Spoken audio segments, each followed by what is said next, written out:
Boa noite a todas, boa noite a todos. Em primeiro lugar, muitíssimo obrigado pela presença de vocês. Sejam muitíssimo bem-vindos à mesa Políticas e Formas de Torcer do terceiro Simpósio Internacional de Estudos de Futebol.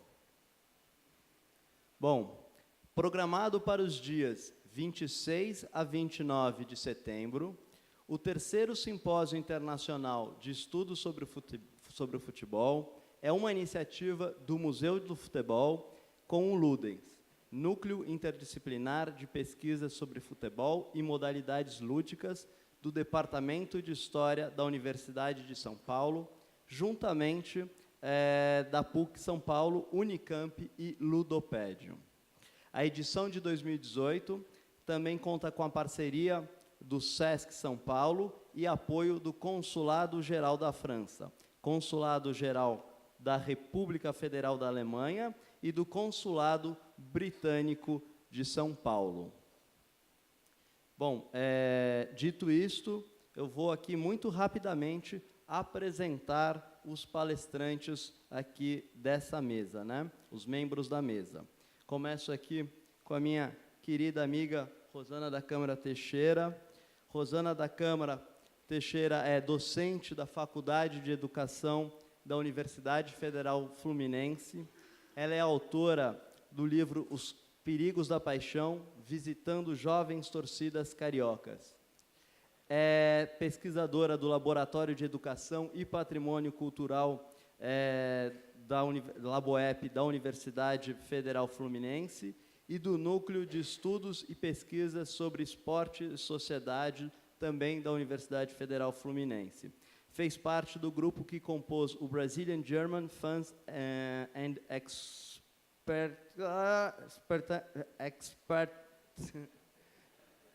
Expertise Program em 2014. Depois eu apresento aqui o professor... só um minutinho.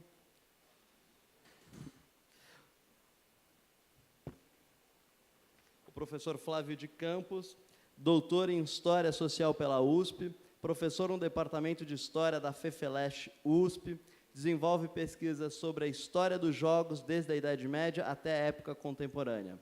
É coordenador do Ludens, Núcleo Interdisciplinar de Estudos sobre Futebol e Modalidades Lúdicas. Também apresenta o Juca Kfouri, com mais de 50 anos de experiência jornalística e passagem significativa na direção das revistas Placar e Playboy. O Juca ainda comanda os blogs e colunas em jornais, além de participar de programas de TV e rádio. É autor de A Emoção Corinthians, Corinthians Paixão e Glória, Meninos Eu Vi, O Passe e o Gol e Confesso que Perdi Memórias, além de ter tido algumas colunas ao longo da carreira compiladas em Por que Não Desisto, Futebol, Dinheiro e Política. E, por último, eu apresento o professor sociólogo Richard Giulianotti. O professor Richard Giulianotti é sociólogo e professor da Loughborough, essa eu treinei, Loughborough University, na Inglaterra, e estuda temas como Jogos Olímpicos, Copa do Mundo, migração, segurança, violência e hooligans. O Giulianotti também analisa a importância social, política, econômica e cultural do esporte. É autor de livros como The Sociology of Sport, Globalization and Football e Globalization and Sport, e Sport, a Critical Sociology. Bom, é isso. Uma vez apresentados os membros aqui da mesa, eu passo a palavra para aquele que veio de mais longe, o professor Richard Giulianotti.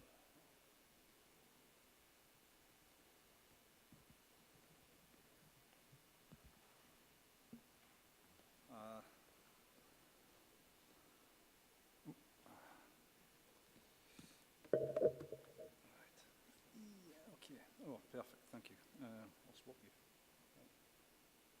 Is this working? Okay, right.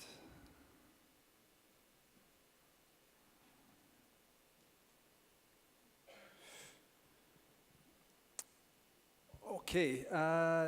Thank you very much for that very kind introduction. I will give this presentation in English, so apologies for my lack of Portuguese, and also apologies to the translator for my strong Scottish accent. So I'm delighted to be here back in sunny Sao Paulo, or it was sunny until a couple of hours ago. It's great to be at this wonderful and very important and prestigious conference. So congratulations to the museum and the staff and leaders and the other people who have been involved in organising this great event.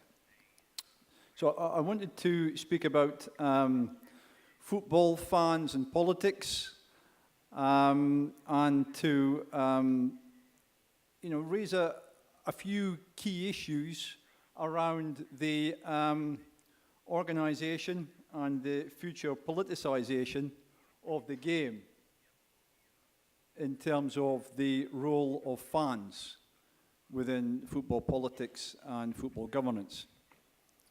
So what I've got here is not a deeply theoretical presentation. We can have some Foucault later if you want. But what I've got here instead is an argument for advancing the role of fans in the game.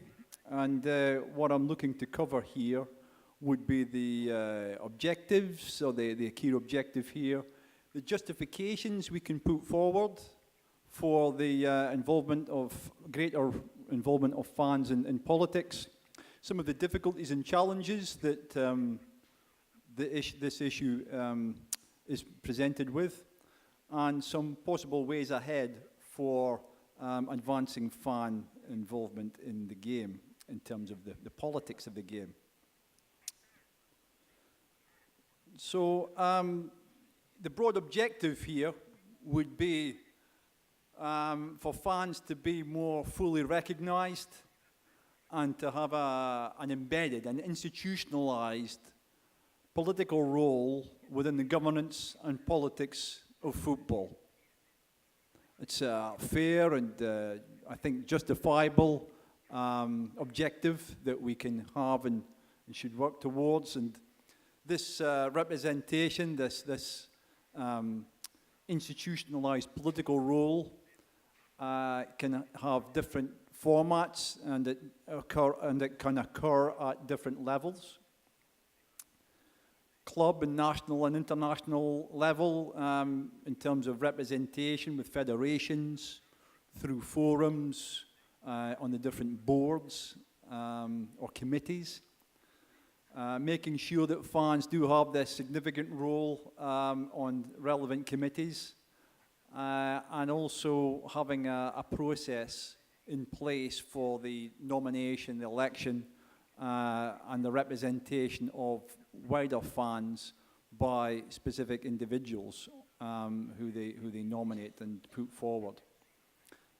So these sorts of formats could be the basis for fan representation, or stronger fan representation within the game. And there are different justifications that can be put forward to advance this case, I think. Now, some of the justifications would be, these are the key, this is objective I'll be looking to advance, and these are the different formats in which fans could be represented in terms of their roles within the game. Sorry, I didn't put forward that slide there. Now, there are different justifications that can be put forward for advancing fan representation within the game. A key one, a fundamental point to be made here is that the supporters, spectators have got this vital stakeholder role within the game, that there's a need for the political reform of football and advancing the role of supporters in terms of governance and politics.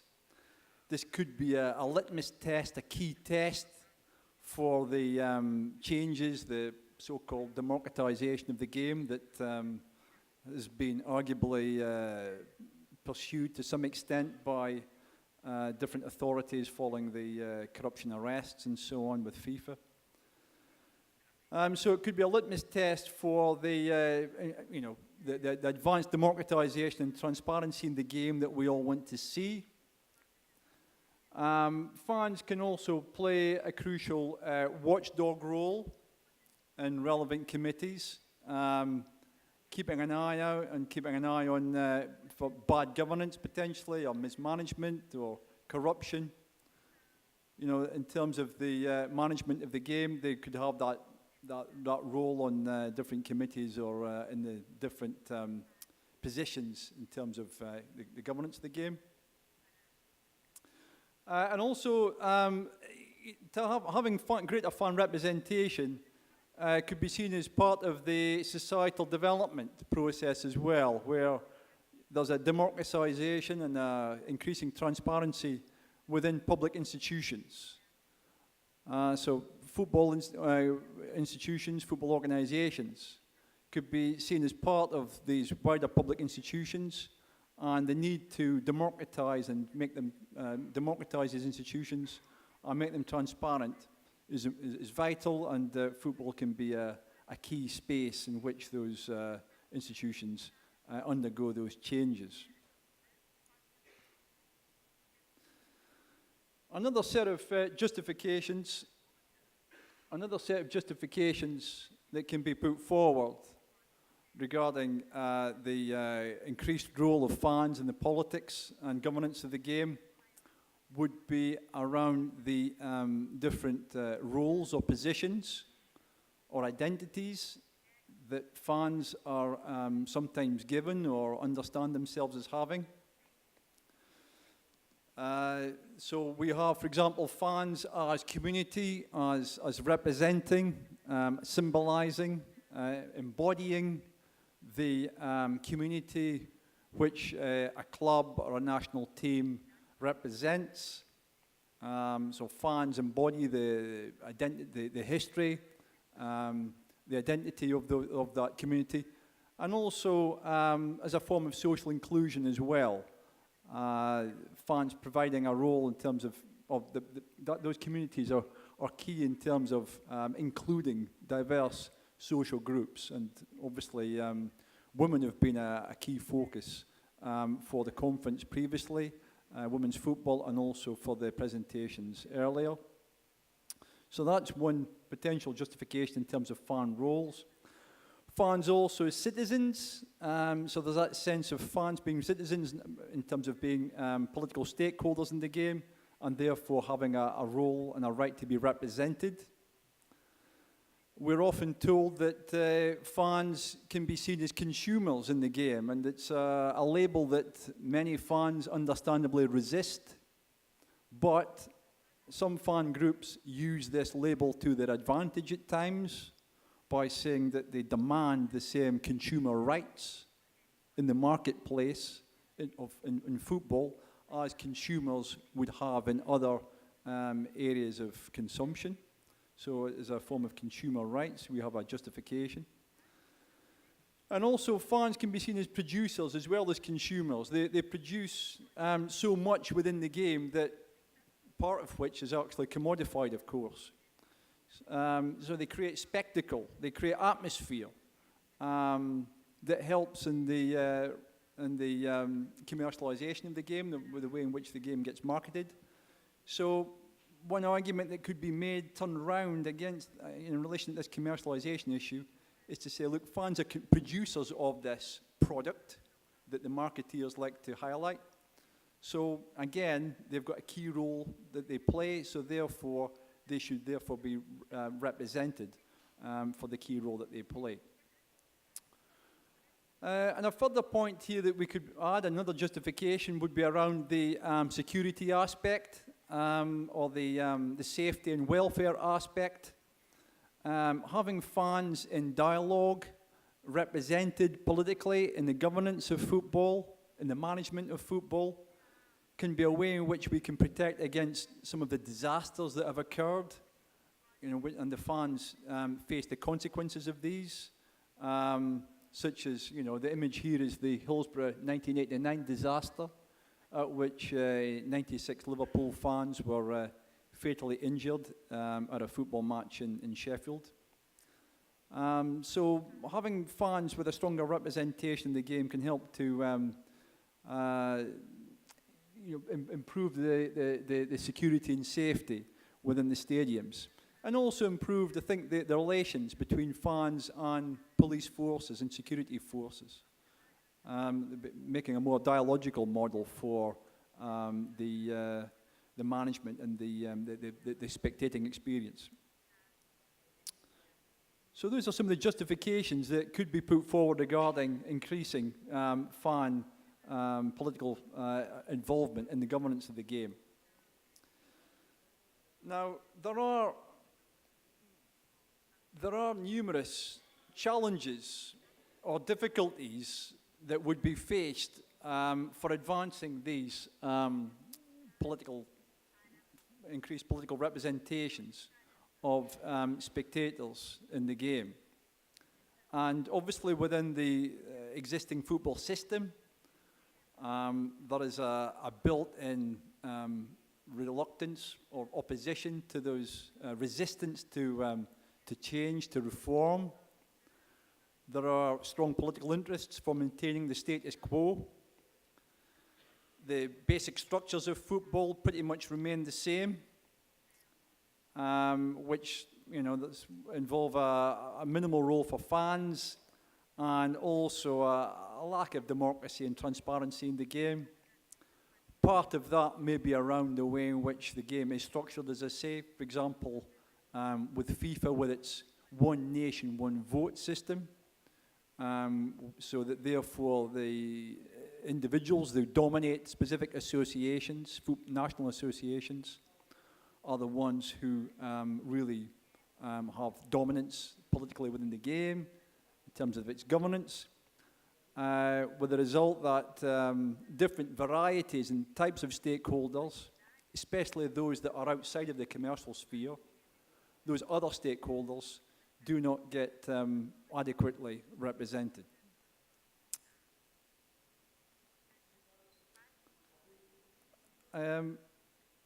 Another challenge that fan movements have in advancing the political changes or improving their influence in the governance of the game.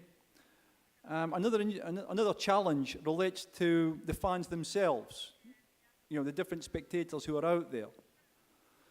We could say that perhaps there are three types of possible political response that fans have to political issues in the game, or to the issue of increasing or seeking to press for increasing influence in the game. And these three types of response fall into the categories of exit, loyalty, and voice. An exit is where perhaps fans give up on the game, maybe move away from it, potentially perhaps in disgust in terms of how the game is managed or how a club is managed. This is always a danger for the game. Exit, for example, may occur around, I think separate areas like a concern might be match fixing, where if there's so much concern around that the games are fixed, then fans will kind of gravitate away from the game and perhaps give up on it in terms of disgust. Another one may be around the corruption or the mismanagement of the game or clubs. The most common response from spectators, we could say, is around loyalty, where fans just keep attending, keep following their club, keep going to follow their national team or watching their national team, and then hoping at the side that maybe some change might occur. Most fans seem to do this. And the third one is where the fan movements come in. And this is where we have the expression of views, where we have campaigns, we have organisation, we have the pressure to get greater representation for fans within the running of the game at different levels. And in this context of this, what we're discussing here, perhaps this is, the priority issue. But one of the challenges is converting fans who either exit or express loyalty to also become a little bit more vocal and to be more concerned about, pursuing change as a collective. Another challenge that comes up with fan movements can be with the nature of the fan movements themselves. If we look at the ideal scenario where these fan movements are quite coordinated or organized, integrated, then we could say, well, we're quite a long way from that. There is a tendency for fan movements to be a little fragmented. They operate at local or national level. They maybe have very local or national issues, very club-specific issues, perhaps. So, coordination is at a premium here. It tends to be a little limited in many cases. So fragmentation tends to be an issue that fan movements have to deal with. And then another question might be around the issue of whether it's possible to form some kind of global movement, like the World Social Forum, a civil society movement that has a transnational dimension to it. Is it possible to have that kind of framework or setup? Well, if that's the ideal scenario, there are issues that perhaps go against that. There are some issues that go against that. So one would be around the different political cultures and systems of governance in football. The system of football is governed in diverse ways in different locations. So in some club situations, we have privatized club systems where the target is a specific owner. Or a set of investors in the club, for example. We have association models which sometimes produce their own problems or issues regarding how those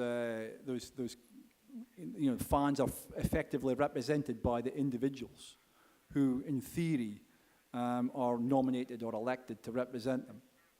In some cases, we have presidential forms of politics, again, where club presidents are either elected or have a long-term dominance within clubs or national associations, and they're hard to dislodge or move out. And we also have, in some cases, what we call in the UK football trusts, where there are fans are represented on different club boards, or who actually own the clubs. But these are often smaller clubs because of the limited financial arrangements that they have, or limited financial possibilities. And these fan-owned clubs, after a while, can start to look for outside investors because of the exhaustion aspect of running the clubs as purely as through volunteers who are acting as football trust presidents or directors. And also we have different fan subcultures, and there is the issue about to what extent are these fan subcultures open to dialogue or coordination? To what extent would they or are these fan movements really able to offer a transparent or democratic way in which, or framework for running or managing clubs.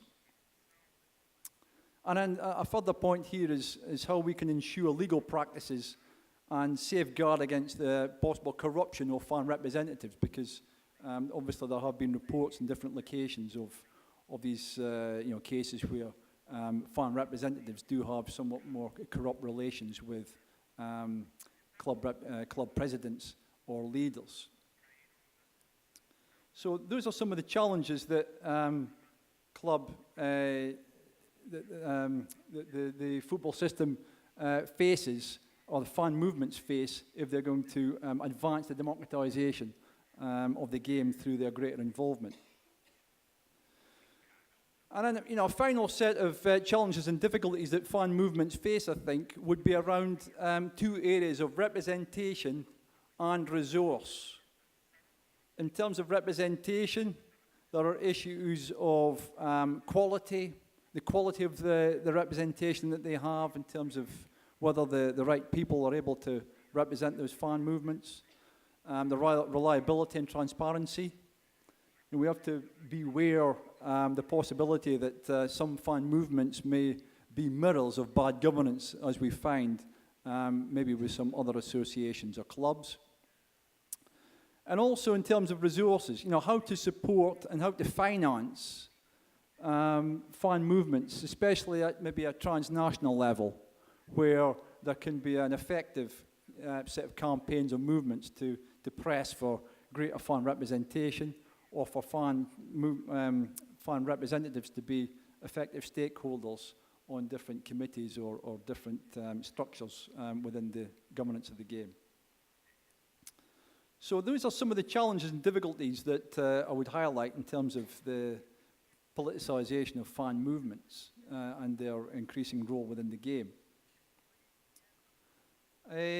Some possible ways ahead could be considered.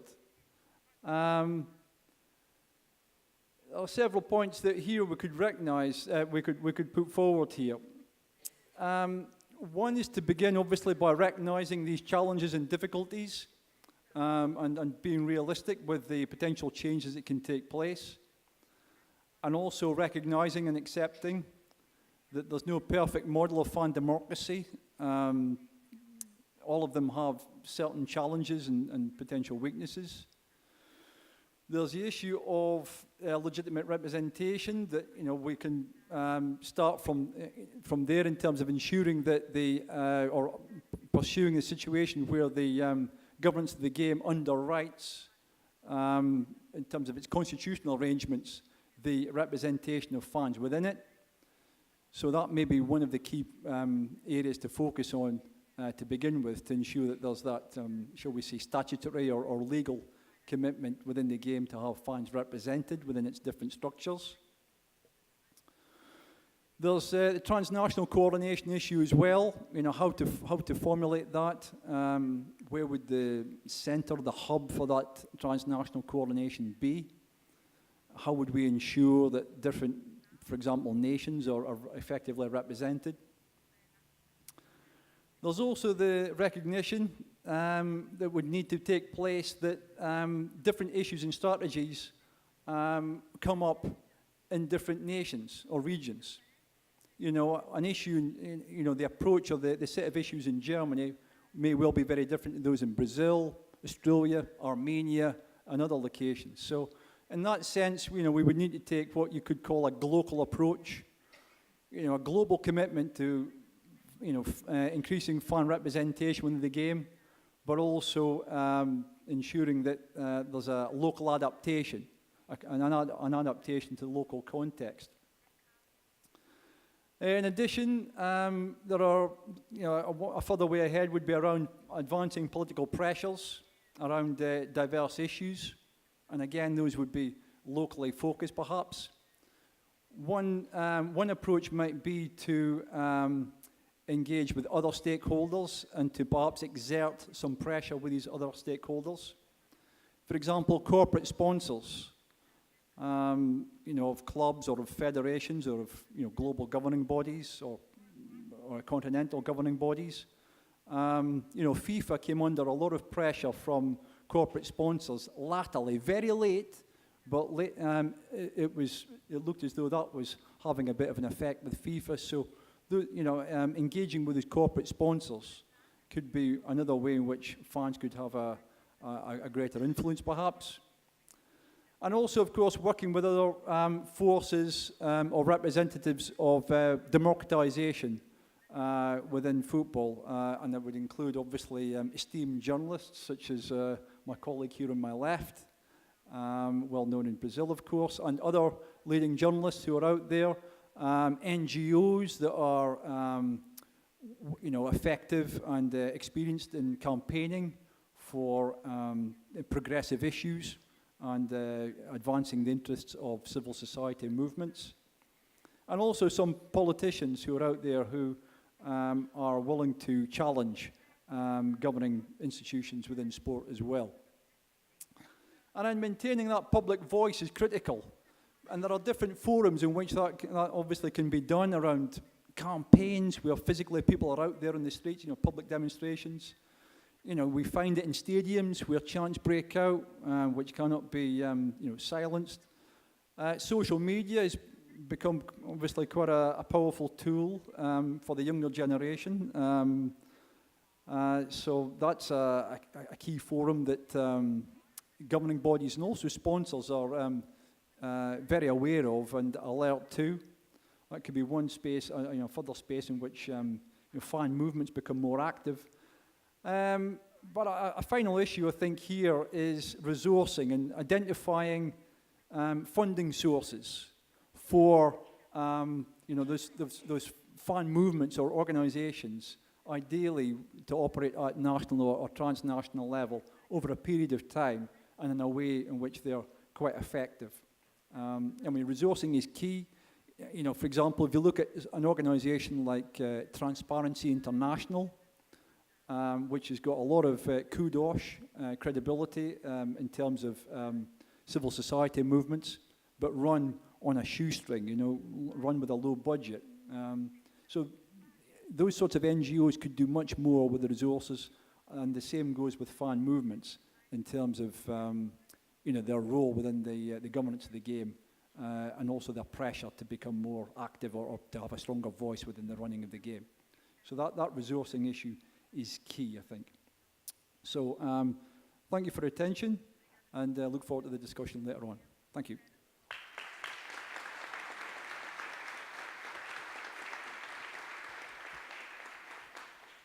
Bom, eu agradeço o professor Richard Giulianotti. Agora eu passo a palavra para a professora Rosana, só fazendo uma pequena correção. Ela participou do Brazilian German Fans and Expert Exchange Program. É interessante porque eu participei e não consigo pronunciar o nome do intercâmbio que eu mesmo participei. Treinei o Look Bro, dificílimo, mas o Expert Exchange foi difícil. Viagem de intercâmbio, tá bom. Bom, boa noite a todos e todas. Primeiramente, eu queria agradecer o convite para participar deste evento e integrar esta mesa. É uma honra e uma alegria estar aqui. Eu quero, nessa apresentação, compartilhar algumas das experiências e reflexões no âmbito das mobilizações coletivas envolvendo torcidas organizadas de futebol, que resultaram na criação da Federação das Torcidas Organizadas do Rio de Janeiro, em 2008, e na constituição da Associação Nacional de Torcidas Organizadas de Futebol, em 2014. A pergunta que não quer calar, a nossa pergunta motivadora, e que deu início a essa série de pesquisas, é como foi possível criar coalizões e alianças num meio marcado por hostilidades recíprocas, um ciclo de violências e, enfim, vinganças, um histórico de mortes, enfim, num ambiente em que a rivalidade é um elemento tão fundamental, logicamente que não é explicativo em si mesmo, mas, enfim, a pergunta que nós fazíamos era essa: como era possível criar um pacto social e coletivo em nome da luta por direitos? Enfim, como é que se deu esse processo, essa movimentação e esse deslocamento da briga, vamos pensar assim como categoria-chave, da disposição para a briga, para a disposição por uma luta coletiva em busca de consensos e de uma união por parte dessas lideranças. Eu vou trazer um pouco os bastidores desse processo de negociações, mediações e aprendizagens sociais e coletivas que eu tive a oportunidade de acompanhar na condição de antropóloga, enfim, no processo de observação direta e participante, construindo registros etnográficos ao longo dessa minha trajetória, mas também, como vou colocar mais adiante, como um ator desse campo também, alguma coisa que se colocou a partir de um certo momento. Bom, a minha trajetória de estudos no campo das torcidas organizadas, ela pode ser dividida em 3 grandes momentos. O momento inaugural, na década de 90, durante a minha dissertação de mestrado na UFRJ. Um segundo momento em que eu retorno ao campo, né, nos anos 2000, no contexto dos mega-eventos, enfim, no surgimento dos movimentos populares de torcidas no Rio de Janeiro e com a criação da FETORG.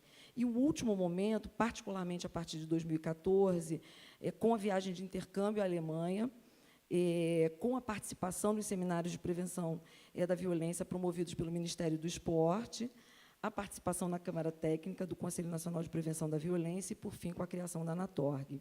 Bom, tudo começou, na verdade, nos anos 90, com os Perigos da Paixão. Muitos de vocês talvez conheçam ou tenham ouvido falar desse trabalho, enfim. É um trabalho que eu iniciei, preciso daquele negocinho.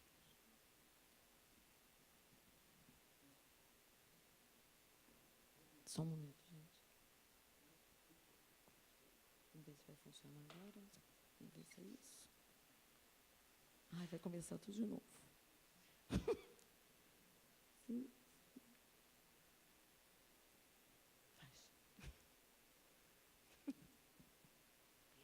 Foi. Mais um, por favor. Pode mudar, eu vou fazer. Acho que vou conseguir. Vamos ver. Não. Eu já vi essa história, esse filme já passou. Muito bem.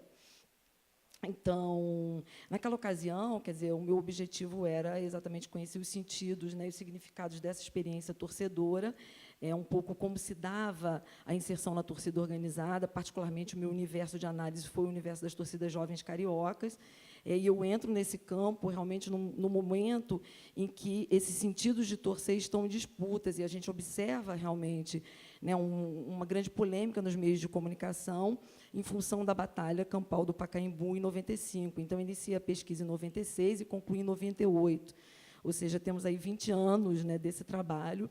Enfim, e naquele momento, né, eu tinha toda uma preocupação realmente de sair daquela visão, né, de uma naturalização da violência como um atributo definidor das torcidas e a repressão como uma via única para o enfrentamento da questão, procurando exatamente escutar os jovens torcedores que faziam parte desses agrupamentos e, especialmente, né, de que maneira se davam essas aprendizagens sociais, coletivas, corporais e associativas, né, como era essa movimentação, enfim, como era que esses jovens, de alguma maneira, produziam sentidos e significados para aquela ação coletiva.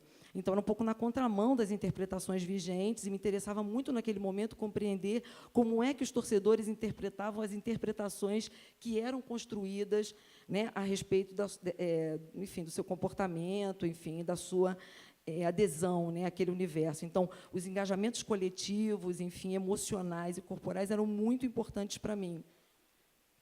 Dos Perigos da Paixão, então, para os anos 2000, quer dizer, eu observei uma radicalização desse processo. Na verdade, as torcidas, nos anos 2000, vão ver uma profunda crise, né? Eu acompanhei isso no Rio de Janeiro, muito em função dos mega-eventos esportivos, da transformação, né, dos antigos estádios, enfim, da construção das arenas, da redução da capacidade, da colocação de assentos, também em função do Estatuto do Torcedor, de 2003, enfim, de todos os seus desdobramentos, da construção dessa figura, né, que é celebrada no documento do espectador consumidor em detrimento de um torcedor protagonista, né, realizador da festa, participante do espetáculo, enfim, e todos os dilemas e discussões que desencadeiam a partir daquele momento.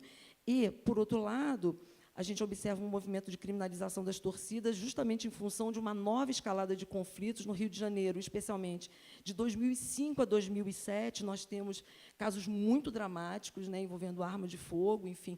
Então, há toda uma discussão sobre, né, o que eles chamam de judarias e covardias, enfim, a cultura da briga e todos os seus impactos sobre a instituição torcedora. Então, é exatamente nesse momento e nesse contexto bastante adverso para as instituições que passam a ser questionadas, né, enfim, passam a ser, né, consideradas de uma certa maneira perigosas e problemáticas, que no Rio de Janeiro, a gente observa um movimento de articulação das lideranças das torcidas jovens, no sentido de buscar um diálogo, de propor uma ação comum para o enfrentamento da questão.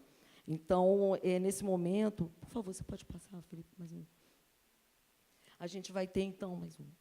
Nós vamos ter, então, né, quer dizer, um deslocamento, eu acho, importante, né, que seria a construção de processos de resistência, engajamentos e mobilizações no sentido de estabelecer um diálogo com as autoridades, né, enfim, com os órgãos de segurança e também com os pesquisadores. A gente observa que era, naquele momento, um desafio dessas lideranças conseguir sentar na mesa, né, e dialogar, e construir um discurso no sentido da luta por direitos e definir ações coletivas para entrar nesse campo também. Então, que é interessante que, nesse momento, os grupos, de uma certa maneira, vão pautar o tema da violência, dos confrontos violentos, né, como uma contrapartida desse processo. Eles iniciam também a participação nos seminários de prevenção promovidos pelo Ministério do Esporte, no governo Dilma Rousseff, enfim, e passam a reivindicar também, né, que, digamos assim, que as suas pautas, né, e que as suas estratégias elas sejam ouvidas, enfim, e que, de alguma maneira, haja espaço para uma maior interlocução. Particularmente, eles passam a falar, né, digamos, de uma certa maneira, né, das violências sofridas, sobretudo com relação aos artigos 39A e 39B, né, do Estatuto do Torcedor, cujas alterações foram promovidas no ano de 2010 e que passam a responsabilizar toda a torcida pela ação isolada dos seus membros. Então, essa é uma bandeira muito importante naquele momento, em defesa dessas instituições, né, em defesa das torcidas organizadas, mas também, ao mesmo tempo, eles passam a formular pautas mais amplas, enfim, levantar bandeiras no sentido, né, de defender um futebol popular, e se posicionar contra o aumento dos ingressos e contra o horário dos jogos, enfim. Há uma movimentação importante nesse sentido, e há também, eu acho, que um rico processo, né, de articulações e de negociações que se dão tanto no interior das torcidas organizadas, quanto entre torcidas, onde o diálogo entre esses grupos e as autoridades governamentais na construção de uma arena pública mais dialógica. Então, mais um também. O que a gente vai ter, né, na sequência, pode voltar, né, né, esse início de processo de construção de uma arena pública em que esses atores sociais procuram, ao mesmo tempo, né, se articular e construir um discurso comum, né, de luta por direitos. Nós temos aí, nessa foto, os principais líderes, né? No primeiro... Só um minutinho, por favor. Por favor. Como vocês podem ver, acho que é uma foto bastante emblemática, né? Temos ali um olhar desconfiado, né? Temos uma camisa, né, que já simboliza, nesse momento, esse projeto comum, né, de articulação das torcidas, mas os bonés, né, marcando a diferença, né, os seus pertencimentos identitários, né, as suas torcidas de origem, enfim, é um movimento inicial importante, mas ainda pautado por essa desconfiança mútua.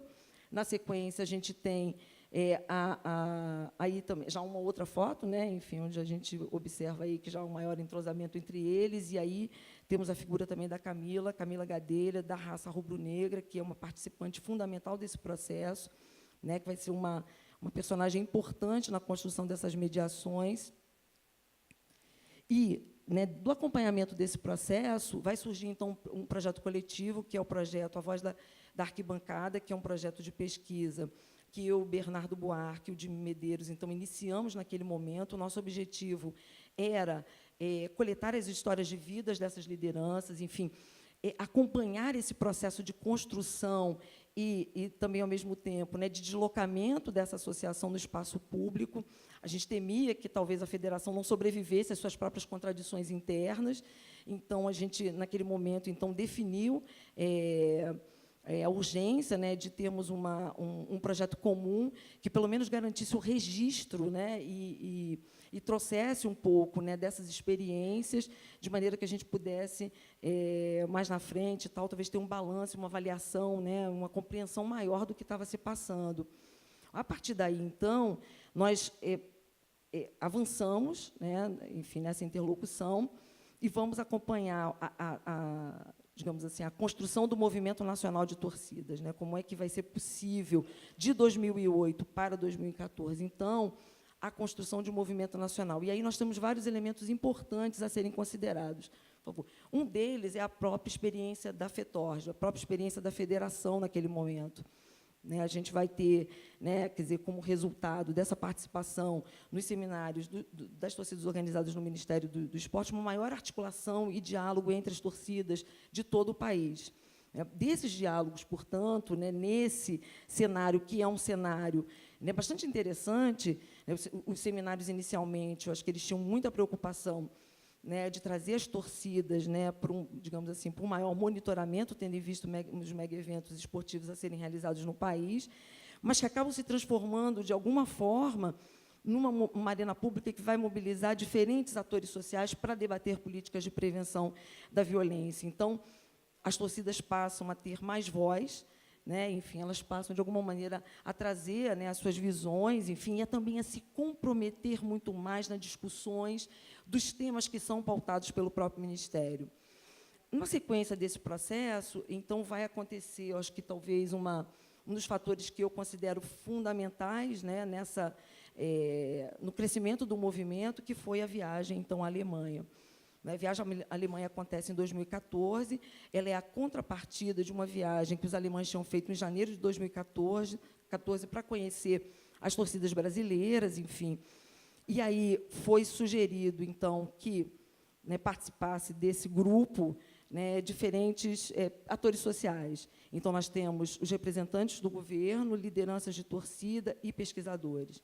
Então, eu participei dessa torcida juntamente com o Felipe, na verdade, eu o conheci na Alemanha, né, e aproveitamos, então, aquela oportunidade que nenhum de nós esperávamos, enfim, para definir, então, naquele momento, uma agenda de pesquisa, que era conhecer a experiência do FONPROEX na Alemanha, do projeto torcedor, do projeto de prevenção, né, na Alemanha, conhecer as suas características, enfim, e, ao mesmo tempo, aproveitar aquela experiência etnográfica tão inusitada, né, que era, né, a oportunidade de viajar com interlocutores que tinham sido, até aquele momento, nossos, né, um pouco os nossos objetos de estudo, digamos assim, né, interlocutores que tinham feito parte na nossa pesquisa, numa experiência muito diferente, que era aquela de conhecer uma outra, né, não somente uma outra realidade cultural torcedora, mas também um projeto de prevenção da violência que contrastava com aquele que vinha sendo implementado no Brasil.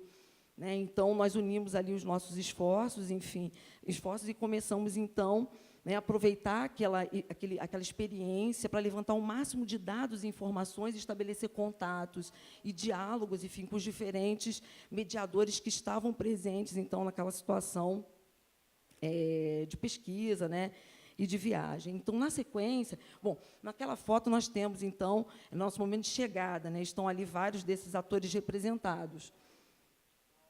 Bom, na sequência, então, a viagem aconteceu em março, entre março e abril, tá? E de abril, então, né, até dezembro, nós temos uma sucessão de situações, de fatores, enfim, e de acontecimentos que vão propiciar a criação da Anatorg. A viagem à Alemanha, eu acho que ela foi muito importante, porque ela traz a possibilidade de que as torcidas que dali participaram tivessem contato com aquele modelo de prevenção que é chamado sociopedagógico. Eu acho que isso foi bastante interessante. Então, não que o modelo alemão fosse servir como uma referência ou algo a ser aplicado no Brasil, mas acontece que ali houve a oportunidade, então, né, de que os torcedores aprendessem com aquela experiência, se apropriassem de certas categorias, enfim, e pensassem como seria possível, na volta ao Brasil, então, propor uma alternativa, né, trazer uma contribuição, talvez, para os debates que vinham se dando no âmbito do Ministério do Esporte. Então, no retorno, então, nós tivemos a possibilidade de, nesses seminários, discutir um pouco os significados daquela experiência e as suas contribuições para a gente pensar alguma coisa que pudesse efetivamente ser feita no Brasil. Nós tivemos, na sequência, né, desses debates... Sim, pode deixar. Nós tivemos, então, na sequência desses debates, a possibilidade das torcidas conversarem, torcidas né, de todo o país que se encontravam nesses fóruns, de trocarem, né, as suas ideias, as suas intenções, enfim, de pensarem coletivamente essa experiência e, a partir daí, então, construir, né, a tal da mobilização nacional.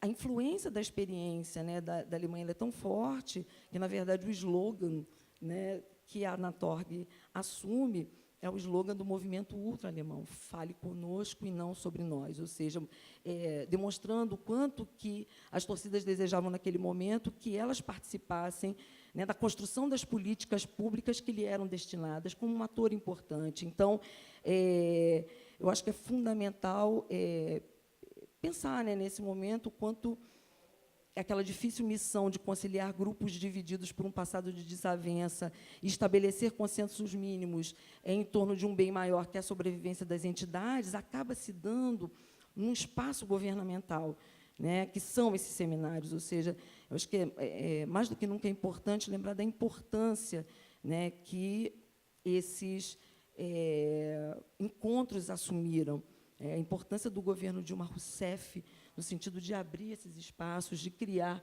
né, a possibilidade de que essa interlocução efetivamente se desse. Então, é ali no âmbito, né, desses espaços em que nós vamos ter, então, a possibilidade de que, em dezembro de 2014, saísse uma primeira carta, enfim, uma primeira proposição, e que, naquele momento, se definisse, né, que uma alternativa seria a construção de um amplo movimento nacional, contando com a adesão de 103 torcidas que estavam presentes no evento. E, para 2015, a ideia era, né, que se pudesse avançar e se pudesse pensar, então, em traçar, talvez, ações coletivas mais propositivas do ponto de vista, né, da discussão dessas ações de prevenções, enfim.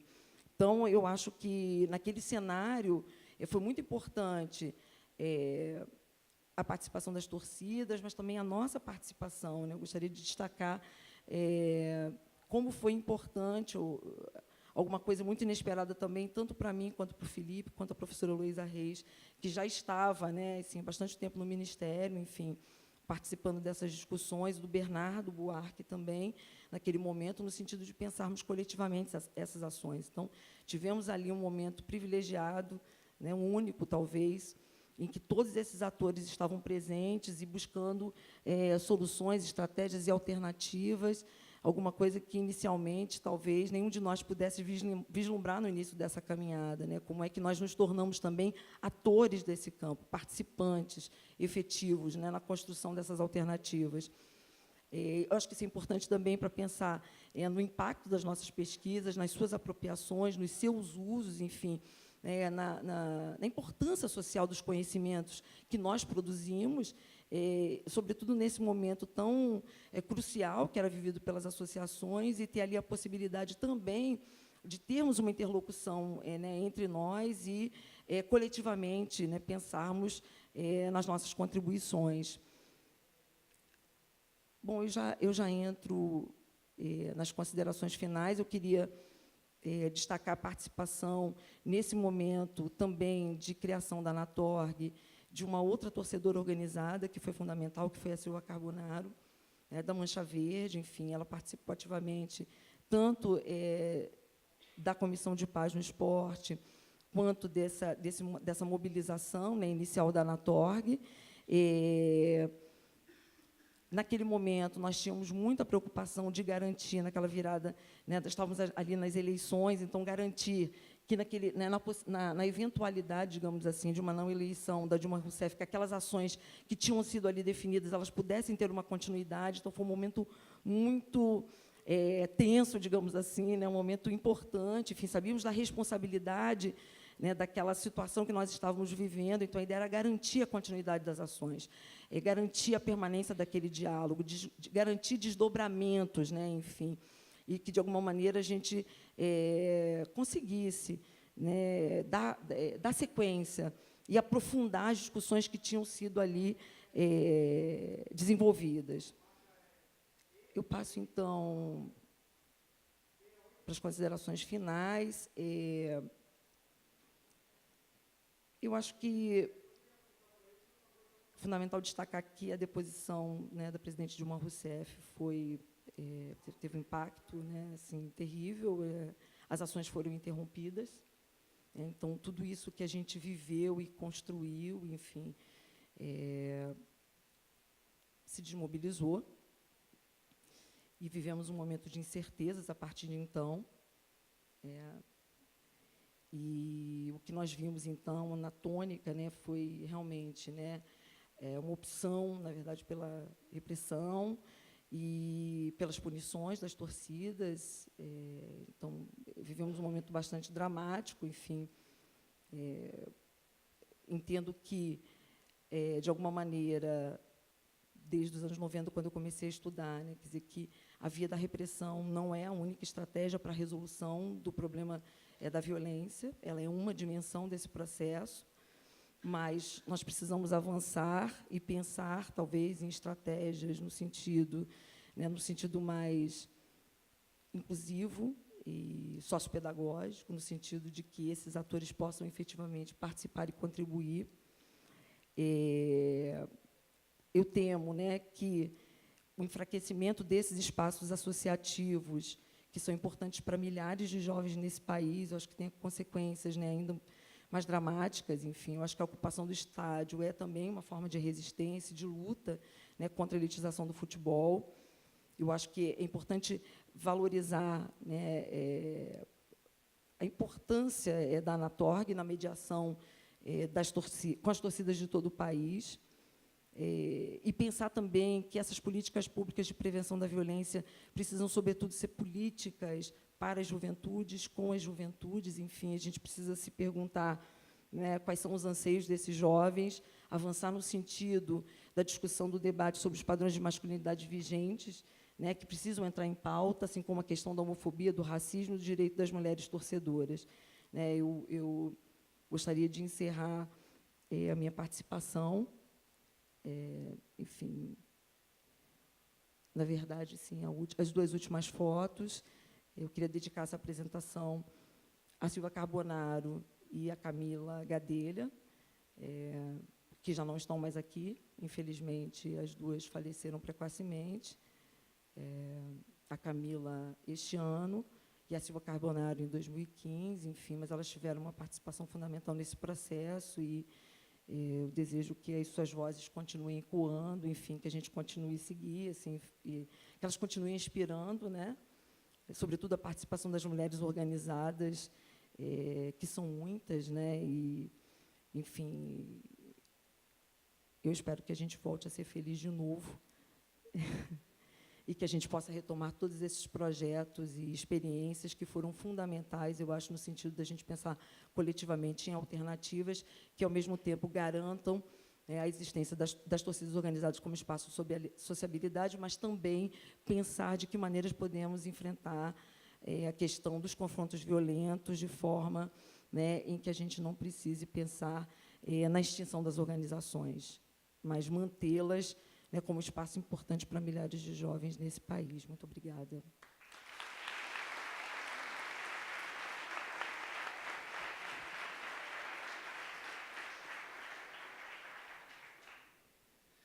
Bom, eu agradeço a professora Rosana da Câmara Teixeira e agora eu passo a palavra para o professor Flávio de Campos. Fica com o meu. Bom, boa noite a todas e a todos.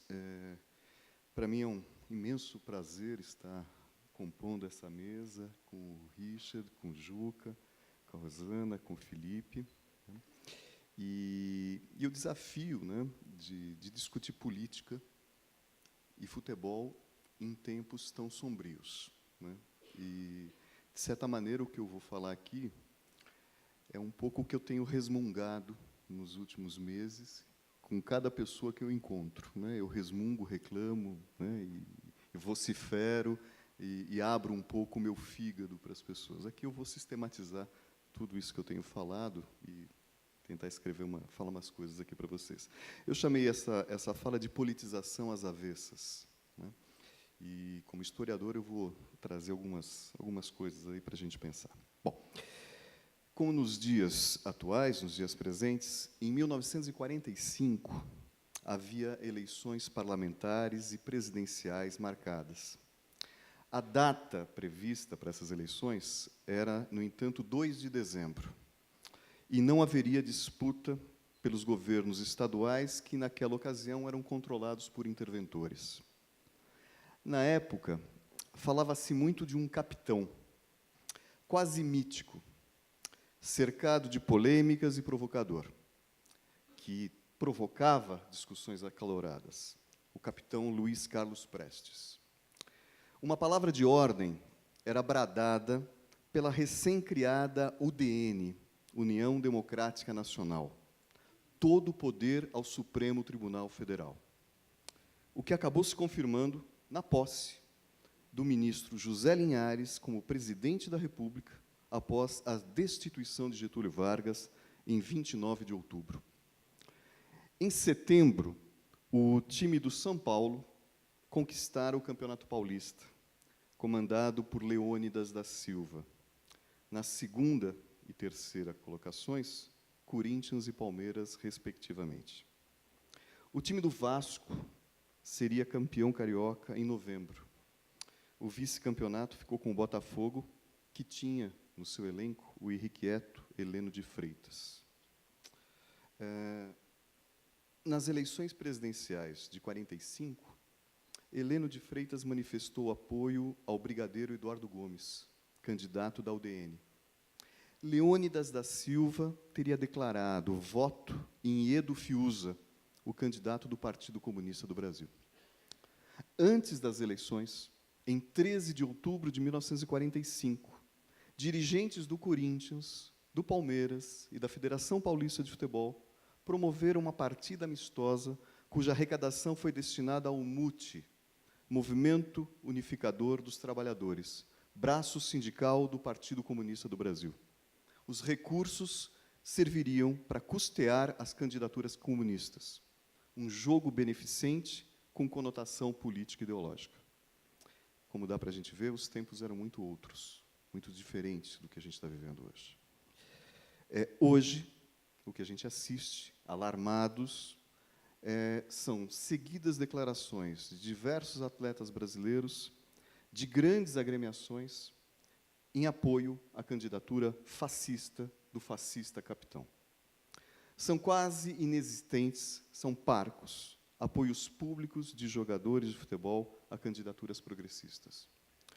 A postura de Paulo André, sempre ele, deve ser destacada por ser signatário de um manifesto em defesa da democracia brasileira.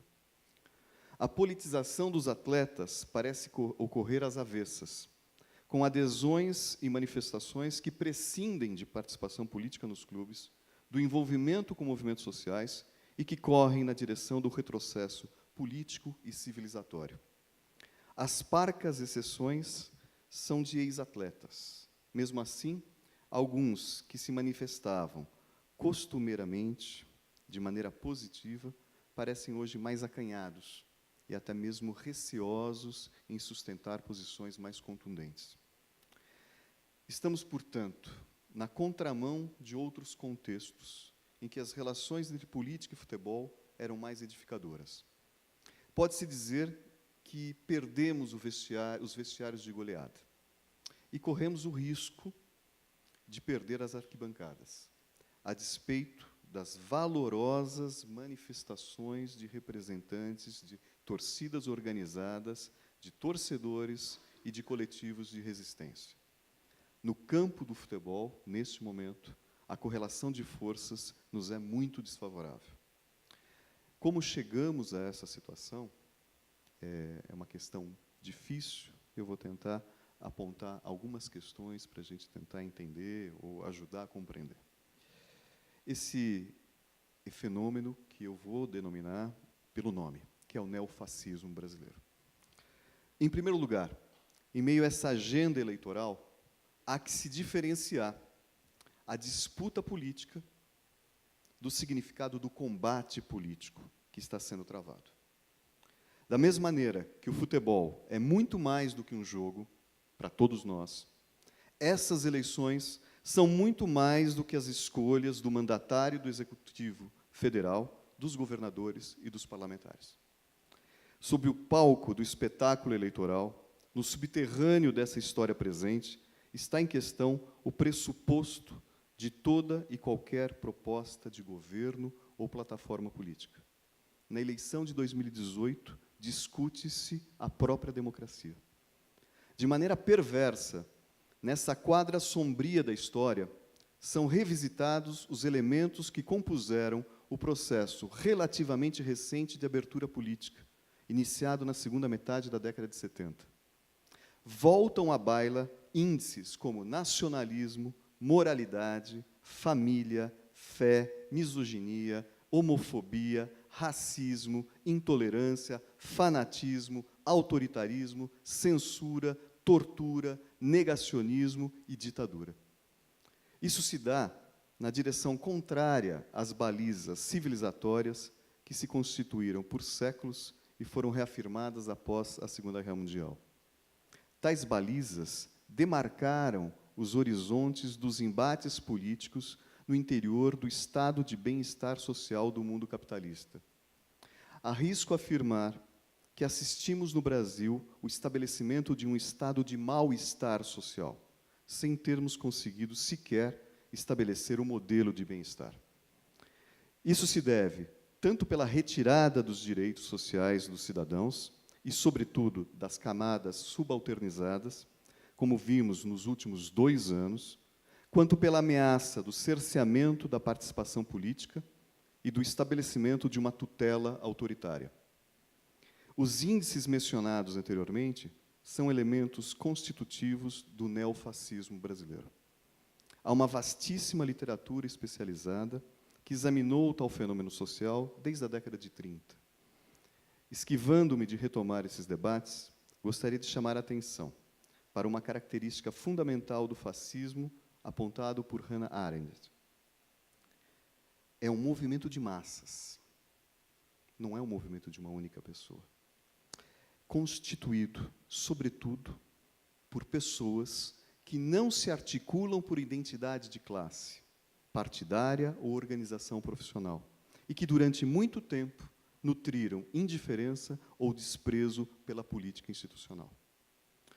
O neofascismo brasileiro, talvez indispensável para garantir e implementar o estado de mal-estar social, aciona como elemento catalisador a apologia da pátria, o desprezo pelas instituições partidárias, a depreciação dos setores subalternizados e a identificação de inimigos internos.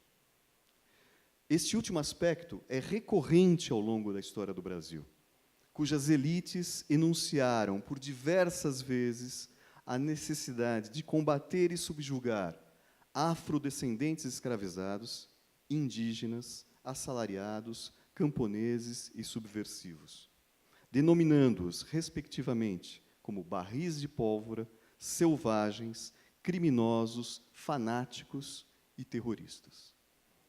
A criminalização dos movimentos sociais é um traço de permanência política da nossa história.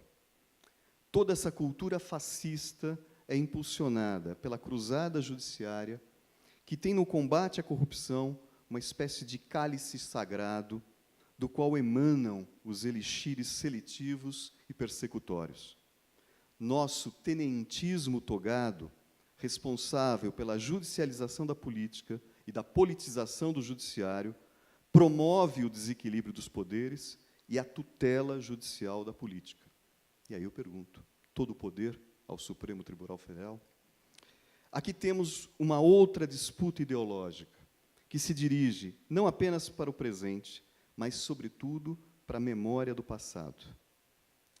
A corrupção é manuseada como um ingrediente específico e característico do período democrático que nós denominamos como Nova República, desde 1995 até os dias de hoje. Avalizado esta corrupção, nesse discurso, avalizado pelas normas constitucionais promulgadas em 1988 pela nossa Constituinte e a nossa Constituição Cidadã, e potencializado às alturas a partir de 2003, com o presidencialismo de coalizão capitaneado pelo lulismo. Na reconstrução contínua do passado pelo presente, ao sabor das tensões políticas e da ação sistemática de poderosos meios de comunicação, a ditadura vira dita branda. E a gente homenageia o autor dessa frase, como foi feito recentemente. O sólido rouba mais faz, que fazia alusão a Adhemar de Barros, um dos principais conspiradores civis do golpe de 64, se desmancha no ar e o neologismo malufar se desprende das paredes da memória. Com isso, as práticas de superfaturamento de obras comandadas por empreiteiras, o financiamento ilícito de campanhas, as operações de lavagem de dinheiro e o loteamento de cargos públicos passam a ser identificados exclusivamente com determinados agentes do campo específico, do campo político, desculpe, no caso, especificamente, o PT e seus aliados, e como um aspecto estruturante da democracia brasileira. Em lugar da historicidade e da memória crítica, essa disputa pelo passado tem imposto a fugacidade e a avaliação arbitrária e líquida. Diante de todo esse quadro de depreciação do sistema político, não é surpreendente que se alimente uma solução mítica, messiânica ou salvacionista. Talvez seja por isso que tenhamos hoje um cavaleiro do fascismo que defende a tutela política autoritária sobre a sociedade brasileira. Ele parece estar montado num cavalo selado que passou à sua frente e vem percorrendo o país há alguns anos. Não é um cavaleiro da esperança, é o triunfo da morte, semelhante ao quadro do Bruegel Velho do século XVI, no qual uma caveira monta um cavalo esquálido, atrelado a uma carroça repleta de crânios e restos de esqueletos. Essa cultura fascista encarnada nessa personagem esteve adormecida ou parcialmente controlada até 2013. Suas expressões pareciam movimentos exóticos e pontuais, resquícios de selvageria que nutríamos nós a ilusão de estarmos superando pouco a pouco. E aí nós baixamos a guarda. Uma certa calmaria dominava o cenário político brasileiro no início de 2013. Os índices de popularidade do governo federal e da presidenta Dilma batiam sucessivos recordes. Isso foi quebrado pela imensa e intensa onda de manifestações conhecidas como Jornadas de Junho, desencadeadas, como todos sabem, pelo aumento das tarifas e passagens, ganharam corpo e articularam outras demandas sociais, entre as quais fim da violência policial, mais verbas para a educação, para a saúde, combate à corrupção e críticas ao sistema político vigente. Na sua origem, trazia uma pauta progressista. Eram manifestações vinculadas a dezenas de entidades e grupos, muitos deles ligados à ANCOP, a Articulação Nacional dos Comitês Populares da Copa do Mundo, atuante pelo menos desde 2010, e que passaram a ocupar as vias públicas nas proximidades dos estádios, nos quais se disputavam partidas da Copa das Confederações. Retomavam-se com visibilidade antigas bandeiras dos movimentos sociais, arriadas em nome da governabilidade e do presidencialismo de coalizão. Em Brasília, vale lembrar, na cerimônia de abertura da Copa das Confederações, no interior do estádio Mané Garrincha, a presidenta Dilma foi vaiada por integrantes das classes médias confortavelmente instalados nas cadeiras coloridas da arena esportiva. Do lado de fora, a presidenta também foi vaiada por representantes de movimentos populares que, paradoxalmente, denunciavam também o processo de elitização e de exclusão dos setores subalternizados dos espaços destinados às assistências das práticas esportivas. As críticas estampadas em cartazes e gritadas em palavras de ordem denunciavam o projeto tecnocrático que envolvia a preparação e a realização da Copa das Confederações, da Copa do Mundo e dos Jogos Olímpicos, todos reféns da lógica dos mega-eventos.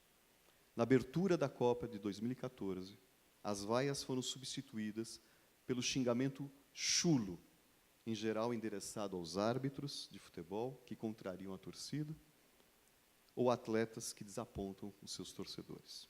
Todos vocês lembram disso. A essa altura, a popularidade da presidenta já despencara e as eleições indefinidas permitiram uma série de articulações e defecções políticas. O entrelaçamento da agenda esportiva à agenda política tornava-se ainda mais evidente. A ferocidade do desrespeito a Dilma era a expressão de descontentamentos, frustrações e divergências ideológicas, que aparentemente pareciam ter sido superadas pelo grande pacto social que havia sido costurado em torno do governo federal. Mas era mais do que isso. Do lado de fora dos gabinetes e palácios, entre junho de 2013 a junho de 2014, a questionadora palavra de ordem, Copa para quem, passou a ser substituída pela temerária não vai ter Copa, reeditando, na minha avaliação, definições redutoras que desconsideram o futebol como um ingrediente da cultura das classes subalternizadas das sociedades contemporâneas e o compreendem, mais uma vez, como elemento de alienação social. De qualquer modo, ambas questionaram as prioridades sociais dos investimentos públicos e cobraram coerência ideológica do governo federal, capitaneado por um partido de origem popular como o PT. As manifestações diárias, protestos e greves às vésperas da abertura da Copa elevaram as críticas contra a FIFA, a CBF e a organização do mega evento esportivo, construindo um panorama de intensa mobilização social que contrastava com a desmobilização torcedora. Um cenário surpreendente para uma Copa realizada no Brasil, tido como o país do futebol. Do ponto de vista da estética das massas, da sua gestualidade, da sua vocalidade, as manifestações e toda a extensa e difusa pauta que se construiu nas ruas brasileiras mimetizavam expressões das arquibancadas. Pula, sai do chão contra o aumento do busão e depois, com mais ênfase, contra a corrupção, é uma referência ao pula, sai do chão, faz ferver o caldeirão. O povo acordou também tem suas matrizes futebolísticas. O campeão voltou. Sou brasileiro com muito orgulho, com muito amor, é o decalque do principal canto entoado e enjoativo, né, da torcida brasileira em partidas da seleção. Se nos antigos estádios ocorriam disputas entre modalidades do torcer por aqueles que ocupavam gerais, arquibancadas, numeradas, tribunas de honra e outros espaços diferenciados, nas ruas pôde-se observar a expressão de diversos setores sociais e lutas ideológicas bastante explícitas. A arquibancada das ruas estava em disputa. A direita, embutida no discurso da ordem, ecoou uma saraivada de slogans ufanistas. O Brasil é o meu partido. O povo unido não precisa de partido. E, de novo, aquele enjoativo, sou brasileiro com muito orgulho. Resgate do nacionalismo autoritário, particularmente perigoso. Em algumas cidades, ocorreram a intimidação, a queima de bandeiras e a expulsão de militantes de partidos de esquerda das ruas e das avenidas. As bestas feras mostravam seus dentes. Pode-se observar, desde esse momento, a intensificação dos discursos pela criminalização dos movimentos sociais, pelo rompimento da ordem democrática e pelo afastamento de Dilma, reverberando falas agressivas de setores da imprensa neolacerdista, empenhados no ataque sistemático às esquerdas e ao governo federal. É interessante notar que parte, né, desses neolacerdistas, hoje, está tentando reescrever a sua participação nesses movimentos, né, tentando livrar a sua biografia. Entre 2013 e 2016, nós disputamos um longuíssimo campeonato de pontos corridos, com gols anulados maliciosamente, decisões no tapetão, expulsões injustas e suspensões de atores políticos. Enquanto se travava uma luta renhida, responsável pelo acirramento ideológico e pela polarização política, ocorria o esgarçamento da democracia brasileira. A divisão também se expressou nas arquibancadas e nos vestiários, com apoios ao golpe e, menos efusivamente, ao governo Dilma. Mais uma vez, vale insistir, além de um governo específico, o que estava em jogo era o sistema político do país. Antes de perdermos os vestiários e talvez as arquibancadas, perdemos as ruas para as massas fascistas que ocupam hoje, com desfaçatez, espaços da memória democrática e futebolística, como é o exemplo da Avenida Paulista, no coração de São Paulo. Em alguns momentos desse período, pessoas vestidas de vermelho ou identificadas como esquerdistas foram perseguidas ou até mesmo espancadas por simplesmente transitar pela Avenida Paulista. Em maio de 2014, no encerramento do segundo simpósio, cujas atividades ocorreram simultaneamente a intensas manifestações políticas à nossa volta, reafirmamos o compromisso com uma cultura democrática do futebol, ingrediente da cultura popular brasileira. Os atletas que hoje se manifestam em apoio à candidatura fascista foram contaminados, como tantos outros setores da sociedade brasileira, por esse discurso de ódio e intolerância. Quero ressaltar que, apesar do efeito propagador de suas opiniões junto aos torcedores, o ataque pessoal a tais atletas não parece resultar em qualquer eficácia. O embate é mais amplo e mais complexo. Nesse momento, penso que é indispensável destacar a importância das pesquisas sobre futebol, que envolvem relações de gênero, política, diversidade sexual, religiosidade, racismo, cultura, territorialidades e tantos outros temas que, a partir da consistência acadêmica, podem travar a batalha contra o senso comum que alimenta os índices do fascismo. Essa é uma das nossas contribuições coletivas e individuais. É importante também fomentar a discussão sobre a gestão do futebol e esporte, de maneira a enfrentar e superar as referências tecnocráticas e neoliberais que hoje são hegemônicas. É o embate das ideias. É importante enfrentar as resistências ainda hoje encontradas no campo progressista para ampliar o espaço do debate e da formulação de políticas públicas sobre esporte, lazer e futebol em particular. É importante mencionar o papel dos coletivos de resistência e de integrantes de torcidas organizadas, que atuam no campo torcedor e que fazem o embate com os grupos fascistas e intolerantes disseminados nas mais variadas formas de torcer. Contra a barbárie e contra o fascismo, nossa resposta deve ser o fortalecimento de formas democráticas de torcer, gerir, pensar, brincar, festejar e disputar o futebol. Quero encerrar com 3 menções bibliográficas. Ao final da década de 30, com o nazifascismo já instaurado na Europa e às vésperas da Segunda Guerra Mundial, ou seja, em plena barbárie, foram elaborados 2 livros indispensáveis.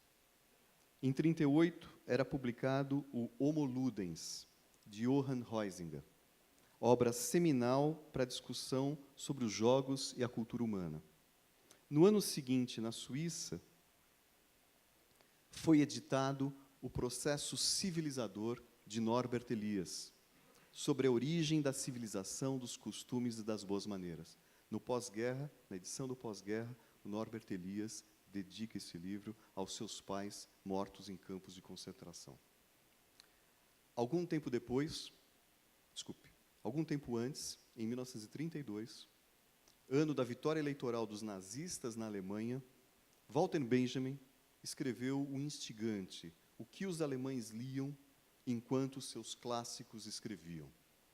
E um dos diálogos memoráveis, um personagem pergunta incrédulo para o outro: o senhor não está querendo dizer que a Ilíada esteja proibida na Áustria? ao que o outro responde. A Ilíada já foi proibida na Áustria, do mesmo modo como ainda hoje em dia a Eneida está proibida na Bavária. Pode parecer perfumaria, mas o fascismo também se combate com elegância, com arte e com cultura. E sem ilusões. Mesmo com uma derrota eleitoral, o fascismo ainda será um espectro que rondará nossa sociedade por muitos anos e que teremos que combater diariamente, porque o seu veneno está inoculado em nosso tecido social. Muito obrigado.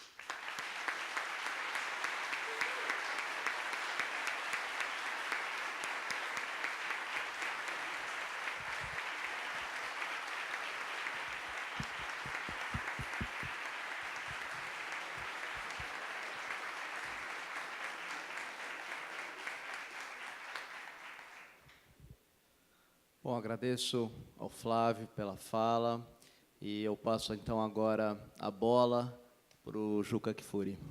Está com a palavra. É o caso de dizer boa noite a todos. Estou indo porque não tenho mais nada a acrescentar, depois de tudo o que foi dito aqui. Vou tentar, portanto, ser um pouco mais breve para que a gente possa ter um bate-bola. Quero só pontuar algumas questões que, de alguma maneira, envolvem a minha experiência pessoal com essa coisa maior que nós estamos aqui a discutir. Contar para vocês que eu entrei na Faculdade de Ciências Sociais da USP em 1970, tendo o objetivo nunca de ser jornalista, mas de seguir carreira acadêmica e fazer uma tese de doutorado cujo tema seria o futebol como fator de mobilização social e não como fator de alienação, como, então, a nossa esquerda, da qual eu fazia parte, em grupos clandestinos de combate à ditadura, a nossa esquerda supunha que o futebol era alienante, que o futebol era o pão e o circo, era o circo para a falta de pão, que, enfim, essas coisas que vocês já ouviram falar 1000 vezes. Eu, apaixonado por futebol, me opunha àquela simplificação, constatava que a formação da nossa inteligência, muito a europeia e elitista, não aceitava, ouvia com maus olhos, exatamente dois dos fenômenos culturais mais arraigados no nosso dia a dia, na cultura brasileira, o carnaval e o futebol, e achei que iria me dedicar a fazer uma tese mostrando o futebol como fator de mobilização. Um pouco antes, a Gaviões da Fiel tinha aberto, pela primeira vez, num espaço público no Brasil, uma faixa pela anistia aos direitos, anistia aos presos e exilados pela ditadura instalada em 64. Curiosamente, de um lado, segurando a faixa num jogo Corinthians e Santos, com mais de 100 mil pessoas no Morumbi, porque era a maneira de, quando a polícia chegasse, lá em cima, no último degrau da arquibancada, quem abriu a faixa já tivesse se escafedido. De um lado, dois jornalistas corintianos, Chico Malfitani e o Fonzinho, Antônio Carlos Fon, e do outro lado, veja como as coisas são, como a história é curiosa.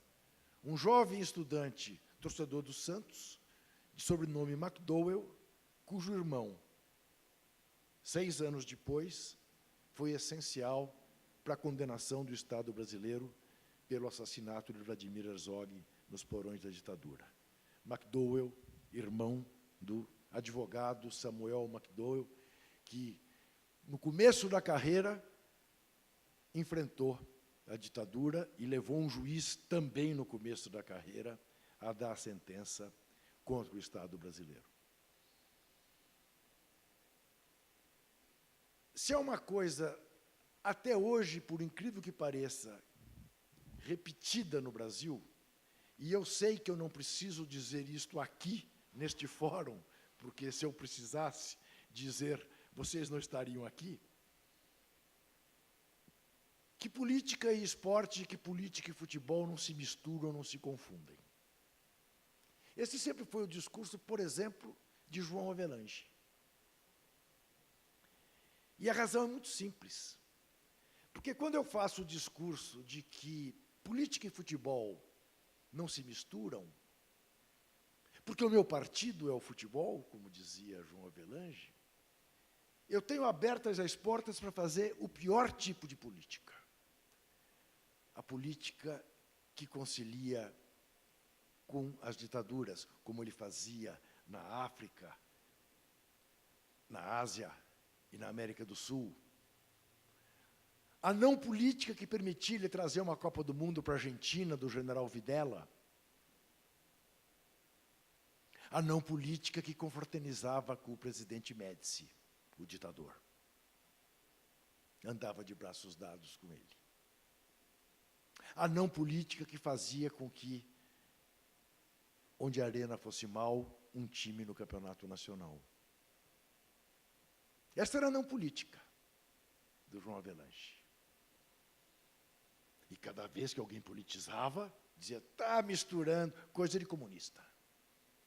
Está misturando política com futebol. Isto aqui, que o professor Richard mostrou, é a essência da participação política do torcedor nos destinos do clube pelo qual ele é apaixonado.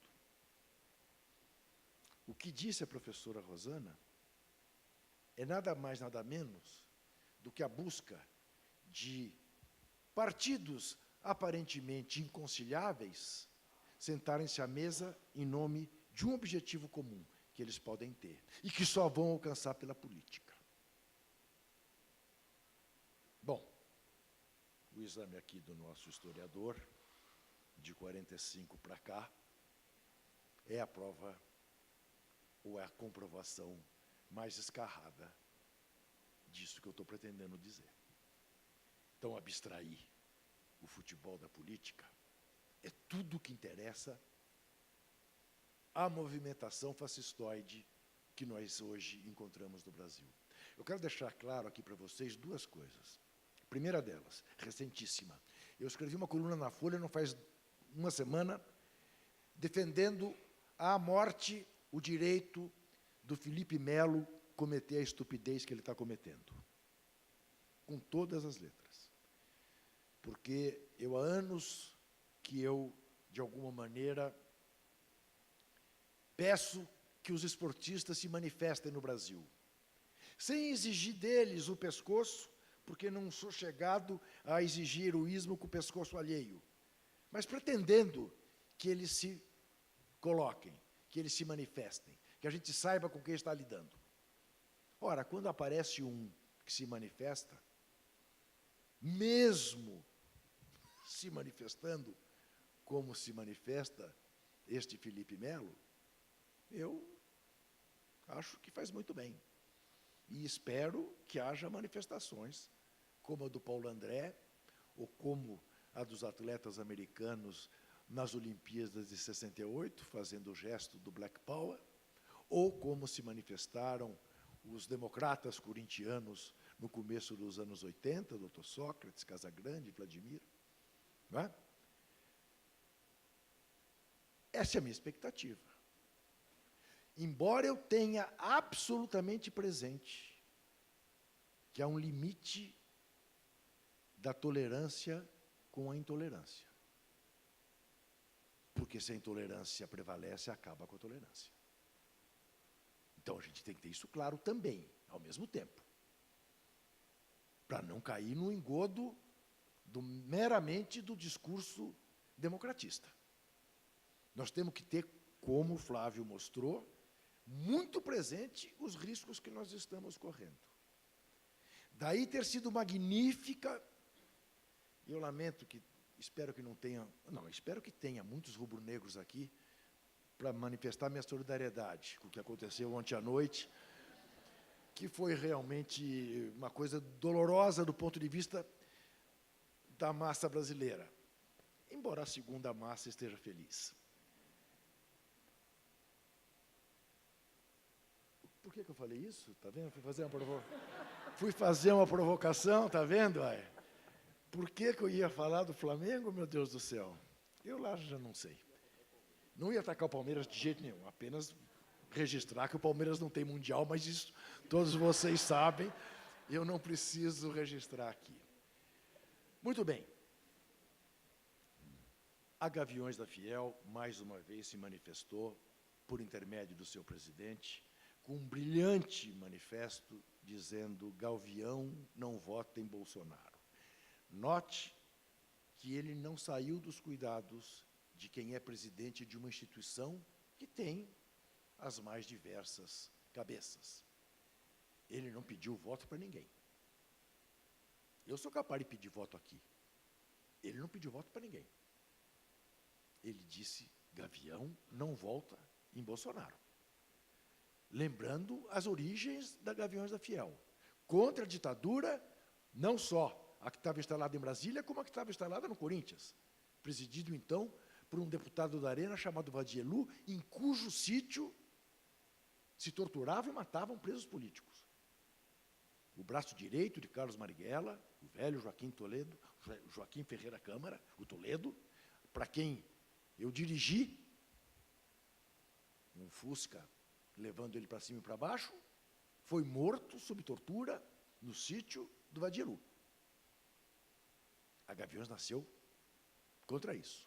E ele lembrou que uma torcida que nasceu desta maneira, que tem esse DNA, não pode ter gente votando em quem quer que volte aquele estado de coisas no Brasil. Porque a gente tem que ter isso muito claro. O capitão da desesperança já falou isso 1 milhão de vezes. Então, aí nos YouTube, você veja quantas vezes você quiser.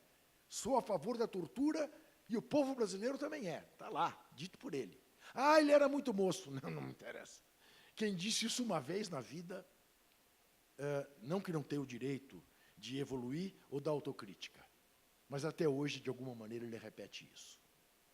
A segunda coisa que eu quero deixar clara aqui, e que felizmente existem os trabalhos da Rosana, da Heloísa, os trabalhos do professor Murad, tantos trabalhos feitos pelo pessoal do Ludens. Primeiro é o registro de que, enfim, a universidade entendeu qual é o tamanho e qual é a importância que o futebol tem na vida brasileira, né? Não preciso mais. Eu nunca fiz essa tese, porque eu virei jornalista, e jornalista, vocês sabem, não passa de um mero especialista em conhecimentos gerais. Não sabe nada profundamente e dá palpite sobre tudo. E um dos palpites que eu dei um dia na minha vida, e que aí eu reproduzo o que também um dia disse o ex-presidente Fernando Henrique Cardoso, que devia estar mais cuidadoso com a sua biografia. Esqueçam o que eu escrevi, foi exatamente por ocasião da célebre batalha campal entre São Paulinos e palmeirenses aqui no Pacaembu, depois da decisão de uma Copa de Futebol Júnior, transmitida pela TV Globo num domingo na hora do almoço, que foi a barbárie, que foi o horror do torcedor ajoelhado no gramado, levando porretada na cabeça. Aquilo era o auge. Não é?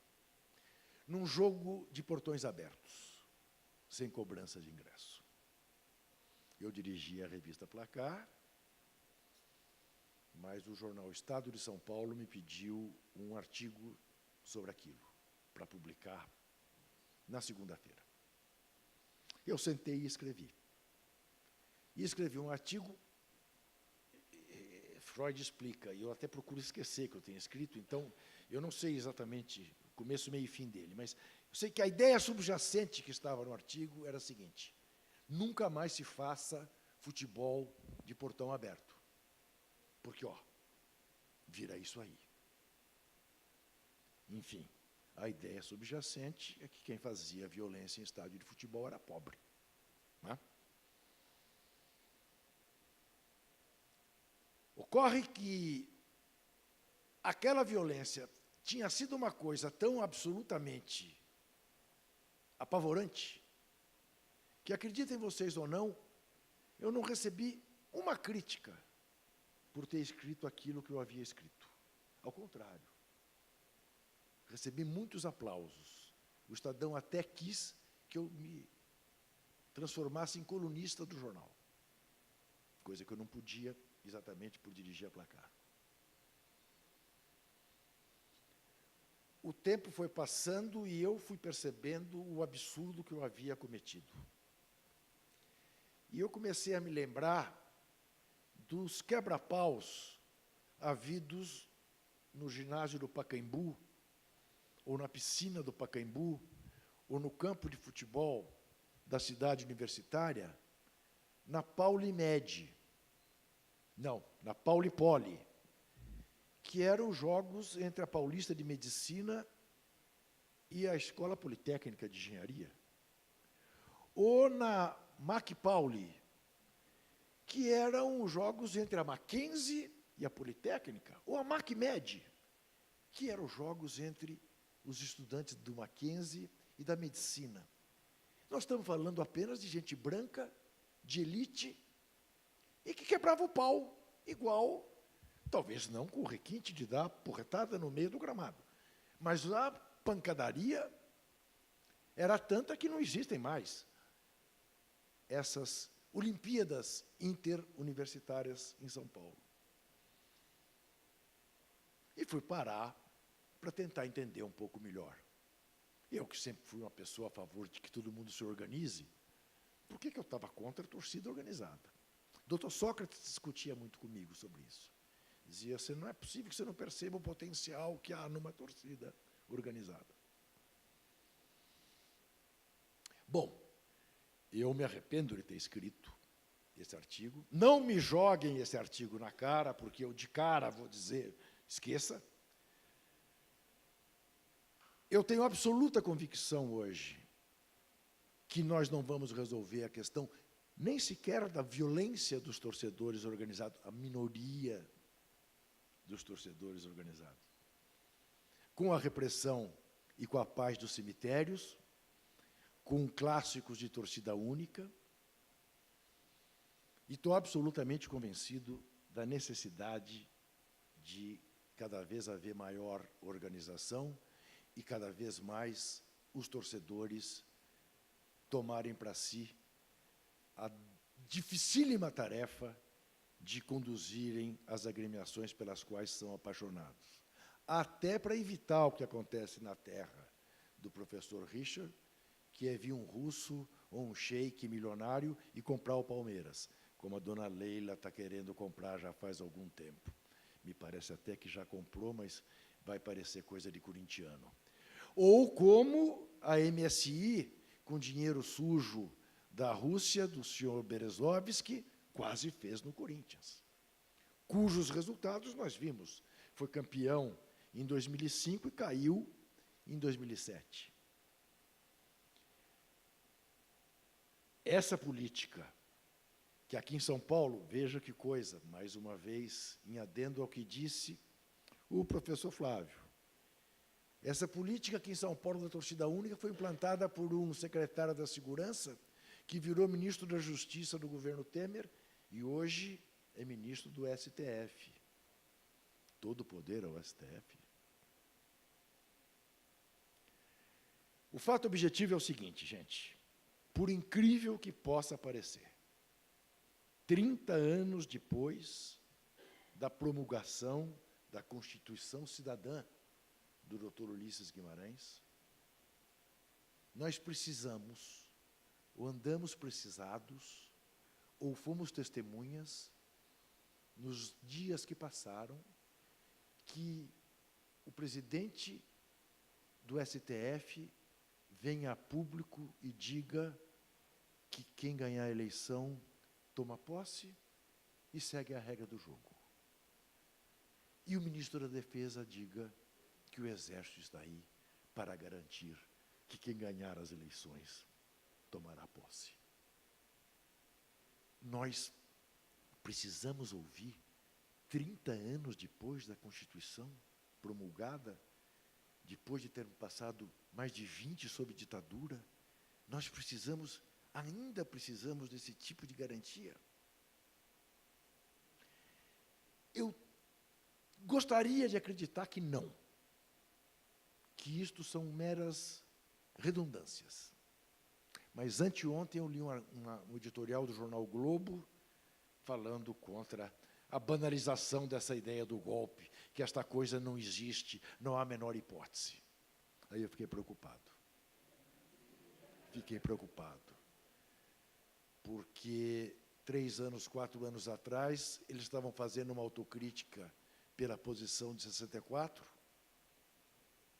e 2 anos atrás eles não tiveram a menor dúvida em fazer igual para derrubar a presidenta Dilma. Aquela frase, o preço da liberdade é a eterna vigilância, que a UDN dela se apropriou, mas a origem é melhor do que a UDN, se impõe com elegância. Com elegância. E pode ter certeza, a torcida de futebol,